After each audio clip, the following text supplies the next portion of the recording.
To appreciate President Xi Jinping's deep messages via his inspection tours, one must recognize the context of the times as well as the locations of his visits and the substance of his words. Thus, to assess President Xi's deep message in his inspection tour of South China's Hainan province, let's start with the context. The timing is soon after the 2022 two sessions, Lianghui, political meetings, and begins the run-up to the most significant political event of the year, the 20th National Congress of the Communist Party of China.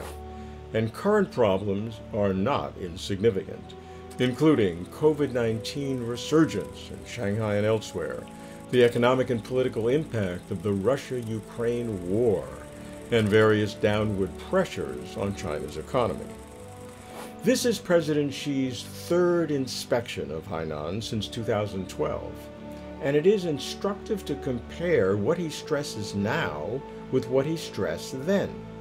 Then it was Hainan's high-quality development and free trade port construction, Hainan's commitment to ecological environment quality, including its natural habitat and biodiversity, and of course, poverty alleviation. This time, with consistency, President Xi marked the 4th anniversary of the establishment of the Hainan Free Trade Port. He visited the Hainan Tropical Rainforest National Park, exemplifying Hainan as a province based on ecology. He promoted rural vitalization to consolidate the achievements of poverty alleviation. He visited an ethnic village to exhort party cadres to make sure the lives of Chinese people of all ethnic groups are getting better every day. And he inspected an economic development zone to keep economic growth and opening up as priority. Implementation in Hainan is led by Party Secretary Shen Xiaoming, an old friend, who stresses scientific methodology and system innovation, with broad applications from the free trade port to rural vitalization. What was notable this time in Hainan was President Xi's focus on science and technology in the service of national requirements. On his first day in Sanya, the southernmost city on Hainan Island, Xi visited a seed laboratory to learn about seed industry innovation and a research institute of the Ocean University of China to learn about the development of marine science and technology.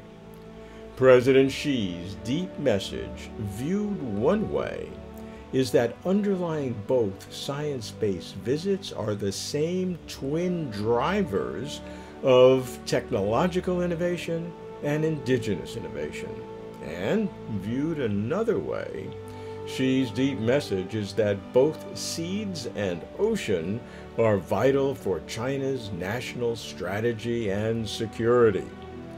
China's food security requires China to exercise domestic control over the country's food supply, while minimizing dependency on volatile international supplies. And China's increasing concentration on maritime matters, not only for economic purposes, but also for strategic concerns, sovereignty and territorial integrity, is a point hardly veiled by the nearby waters of the South China Sea with its multiple country claimants. Food security has long been a concern of Chinese leaders, who never forget China's history of ravaging famines.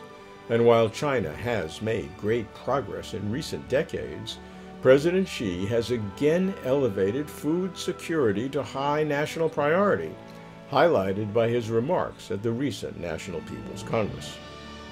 President Xi stressed the crucial role of Chinese seeds in ensuring the country's food security, calling for sustained efforts in developing the country's seed industry in order to achieve food self-reliance and self-sufficiency. China's food security can only be safeguarded when seed resources are firmly held in our own hands, Xi said.